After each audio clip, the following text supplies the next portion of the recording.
Was meinen Sie? Was muss ein Koch eine Küche können?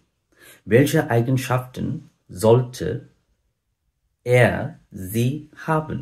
বন্ধুরা, আপনারা যারা নাকি কুক হাউস বিল্ডিং বা অন্য কোনো হাউস বিল্ডিং করার জন্য জার্মান ভাষা শিখেছেন, অবশ্যই তারা এর অর্থটা বুঝতে পেরেছেন। যারা নাকি এখনো শিখেন নাই বা ভবিষ্যতে যারা শিখবেন তাদের জন্য আমি বলে দিচ্ছি। অর্থটা হচ্ছে একজন রাঁধুনির কি করা উচিত বলে আপনি মনে করেন, বা একজন রাঁধুনির কি কি বৈশিষ্ট্য থাকা উচিত বলে আপনি মনে করেন। তো আমি চেষ্টা করব আপনাদের কিছু জার্মান ওয়ার্ড এক্ষেত্রে বলার জন্য, এবং সেগুলোকে আমি আবার বাংলায় বলার চেষ্টা করব। আশা করি আপনাদের বুঝতে কোনো প্রবলেম হবে না। তো আপনাকে প্রথমে প্ল্যানেন, এটা হচ্ছে জার্মান ভাষা। প্ল্যানেন মানে পরিকল্পনা করা জানতে হবে, যে আপনি একটি কিচেন কিভাবে পরিচালনা করবেন বা একটি প্রোগ্রামকে কিভাবে পরিচালনা করবেন সে বিষয়ে আপনাকে প্ল্যানেন করা জানতে হবে, মানে প্ল্যান করা জানতে হবে।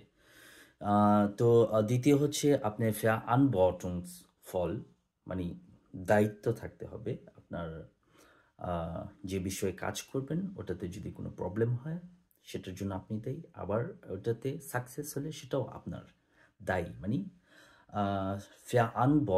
ফল। অর্ডেনলিশ মানে সুশৃঙ্খল হতে হবে।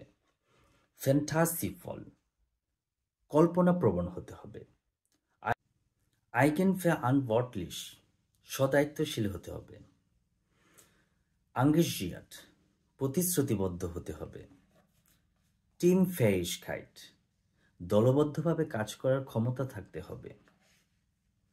Computerkenntnisse কম্পিউটার চালানোর জন্য জ্ঞান থাকতে হবে। Geschicklichkeit অবশ্যই দক্ষতা থাকতে হবে। Durchsetzungsvermögen দৃঢ়তা থাকতে হবে। Geduld মানে ধৈর্যশীল, মানে ধৈর্য থাকতে হবে। ক্রাফট অবশ্যই এই কাজের জন্য শক্তির প্রয়োজন, শক্তি থাকতে হবে। ভিলেন ইচ্ছা শক্তি থাকতে হবে। তো আশা করি এই সমস্ত গুণের অধিকারী আপনারা। আমরা বাঙালিরা, আমি এটা বিশ্বাস করি, এবং এটা খুবই সহজ। আমি জানি আমাদের সবার ভিতরে এই ধরনের গুণগুলো রয়েছে।